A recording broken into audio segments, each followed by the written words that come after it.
भैया कहे के बाद सावन के महीना आयल बा भैया। यही महीना में एगो लड़का के दिल टूटल बा भैया। भोले बाबा से जाके लड़का कहता भैया कि हे बाबा हमरा के हमर पगड़ी छोड़ के चल गइल बिया। लड़का खूब रोता। भोले बाबा से कहता कैसे भैया कहे के बाद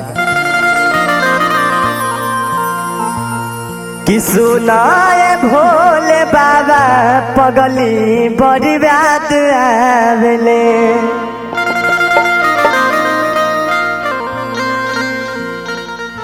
रतिया के सपना में हमके जगावेले। सुनाए भोले बाबा पगली बड़ी याद आवेले। आवे के भैया कहे के बाद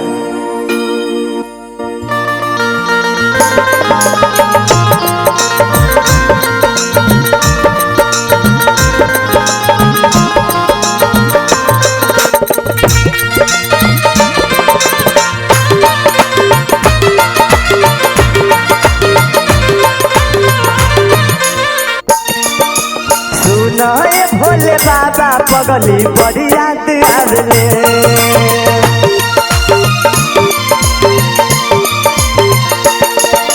सुनाए भोले बाबा पगली बड़ी याद आवेले।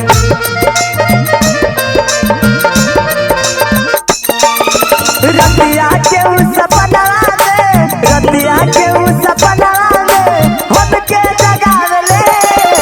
सुनाए भोले बाबा पगली बड़ी याद आवेले। सुनाए भोले बाबा पगली बड़ी याद आवेले।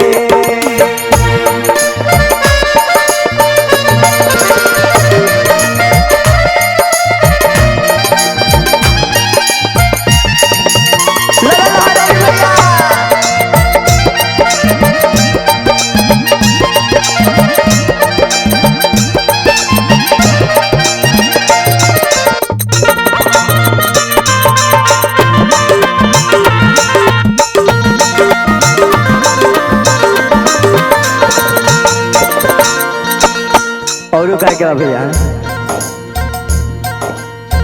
बाबा के दरबार में जाके लड़का कहता भैया खूब रोता कानता माथा पीटा था भैया। बाबा से कहता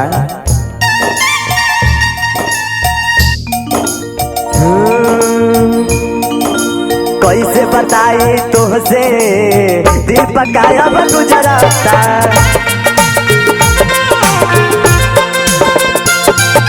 कैसे बताई तुझसे दिल पकाया अब गुजरता।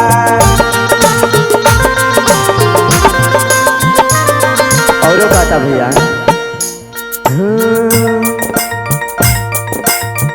मन मोना लागे हमरा के सावन महीना में। कहता भैया हो बाबा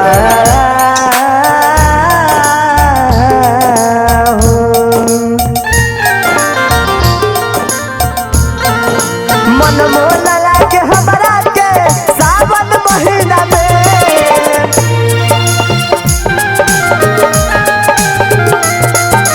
मन मोला लागे हमरा के सावन महीना में। सुनाए भोले बाबा बाबा बाबा बाबा सुनाए भोले बाबा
कह के भैया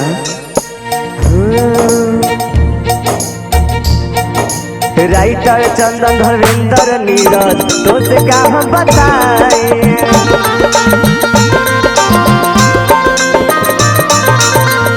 कह भैया राइटर चंदन धीरज नीरज तो से कैसे बताए